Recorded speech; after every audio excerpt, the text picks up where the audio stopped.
धोबी गधा और ज्ञानी पुरुष। एक धोबी के पास एक गधा था जिसे वो कपड़े लाद कर लाने ले जाने के लिए इस्तेमाल करता था। एक बार धोबी कपड़े धोने के लिए नदी किनारे आया।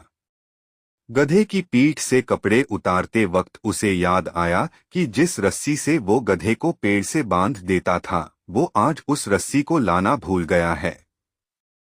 धोबी बड़ी चिंता में पड़ गया। वो इस चिंता में घुला ही जा रहा था कि क्या अब फिर से उसे इतनी दूर जाकर रस्सी लानी होगी, क्योंकि नहीं तो मेरे कपड़े धोने जाते ही ये गधा तो कहीं रपट निकल लेगा। वो ये सब सोच ही रहा था कि उधर से एक आदमी गुजरा जो काफी पढ़ा लिखा और समझदार दिखता था। धोबी ने अपनी दास्तां उस आदमी से कह डाली और उससे किसी सलाह की आशा करने लगा। उस आदमी ने धोबी की पूरी बात इत्मीनान से सुनी और उससे कहा कि रस्सी लाने की कोई जरूरत नहीं है, बस जब रस्सी होने पर तुम जिस प्रकार अपने गधे को बांधते आए हो ठीक उसी प्रकार का अभिनय करो। काल्पनिक रस्सी से उसे बांध दो। धोबी ने ठीक वैसा ही किया और बिल्कुल वैसे ही अपने गधे को थपथपाया जैसे वो रस्सी मजबूती से बांधने के बाद थपथपाया करता था।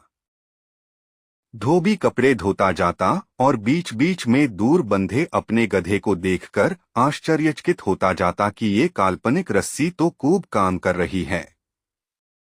कई बार अनायास उसके मुंह से ठहाके भी निकल जाते। सारे कपड़े धोने के बाद उसने वो कपड़े गधे पर लाद दिए और फिर उसने गधे को ठहाके लगाते हुए कुछ यूं हांका कि तू तो सच में गधा है। जो रस्सी थी ही नहीं उससे बंधा पड़ा रहा, लेकिन उसके ठहाके तुरंत रुक गए जब गधा आगे बढ़ने को तैयार ही नहीं हुआ। धोबी के बहुत हांकने के बाद भी गधा एक पैर भी आगे बढ़ाने के लिए तैयार नहीं था। धोबी घबरा गया। घबराकर उसने इधर उधर देखा और पाया कि पेड़ की छांव में बैठकर वही समझदार और काफी पढ़ा लिखा आदमी मुस्कुरा रहा है। वो आदमी भी ये सब तमाशा देखने के लिए बैठ गया था। हालांकि वो पढ़ा लिखा था, लेकिन अक्सर वो कहीं भी तमाशे देखने रुक जाया करता था। उस आदमी ने कहा कि तुम शायद भूल गए हो कि तुम्हारा गधा बंधा है, उसे ठीक उसी प्रकार खोलो जिस प्रकार रोज खोलते आए हो।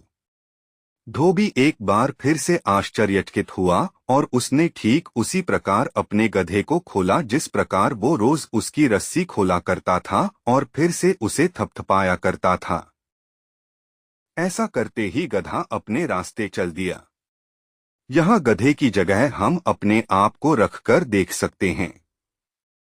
ऐसा भी हो सकता है कि हम भी तमाम तरह के काल्पनिक पाशों बंधनों में बंधे हो और हम ये बात जानते ही न